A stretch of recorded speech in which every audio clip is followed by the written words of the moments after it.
आज की रात अमावस की थी। रात काफी घनी हो चुकी थी और कुएं की तरफ देखा और वही देखकर उनके पैरों तले जमीन खिसक गई। अगली ही रात अमावस की थी। अगली सुबह मोहन बाबू का भतीजा राजू गांव पहुंचने के लिए निकल पड़ा, जहां उसका इंतजार कोई और ही कर रहा था। सफर लंबा था।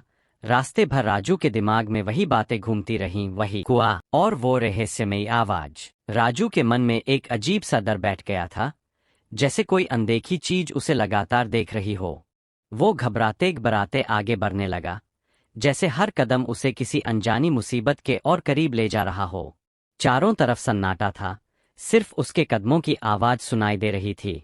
अचानक उसे लगा जैसे कोई उसके पीछे चल रहा है। राजू एकदम रुक गया। उसने धीरे धीरे पीछे मुड़कर देखा, पर वहां कोई नहीं था। उसने खुद को संभाला और फिर आगे बढ़ने लगा, लेकिन इस बार उसके कदम तेज थे, सांसें भारी। शाम ढलते ढलते वो गांव पहुंच गया। सबसे पहले वो सड़क किनारे बने उस छोटे से ढाबे पर पहुंचा, जहां मोहन बाबू काम करते थे। वह उनके पास जाने लगा। मोहन बाबू की नजर राजू पर पड़ी और वो काफी खुश हो गए। अरे राजू, तू आ गया। बैठ, थक गया होगा, पहले कुछ खा ले। राजू ने खाने से मना कर दिया। राजू पास में ही रखी लकड़ी की चौकी पर बैठ गया, तो मोहन बाबू उसके लिए मटके में से ठंडा पानी लेकर आए। उसने धीरे धीरे एक घूंट लिया। पानी ठंडा था, पर गले से उतरते ही अंदर एक अजीब सी ठंड फैल गई। राजू ने मोहन बाबू की तरफ देखा। चाचा, ये पानी इतना ठंडा कैसे है? मोहन बाबू कुछ पल चुप रहे, फिर धीमे से बोले, ये उसी कुएं का पानी है। राजू का दिल एक पल के लिए रुक गया। उसने तुरंत गिलास नीचे रख दिया। पर वो कुआं तो सूखा है ना? मोहन बाबू ने धीरे धीरे उसकी आंखों में देखा और हल्की सी मुस्कान के साथ बोले, दिन में राजू कुछ समझ नहीं पाया। क्या मतलब? दिन में वो सूखा लगता है, पर रात होते ही वो फिर से भर जाता है, आवाजों से। ढाबे के अंदर अचानक सन्नाटा छा गया। राजू का दिल अब जोर से धड़क रहा था। दोनों बातें ही कर रहे थे, तभी अचानक एक ग्राहक अंदर आया। ग्राहक ने एक चाय मंगाई। मोहन बाबू ने बिना कुछ कहे चूल्हे की तरफ हाथ बढ़ाया। राजू ने चाय का गिलास उठाया और ग्राहक की तरफ बढ़ने लगा। जैसे जैसे वो उसके करीब पहुंच रहा था, उसका दिल तेज धड़कने लगा।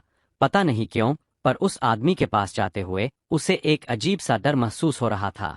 ग्राहक के जाने के बाद दोनों फिर उसी बात में लग गए। राजू बार बार उसी कुएं के बारे में पूछ रहा था और मोहन बाबू टालने की कोशिश कर रहे थे।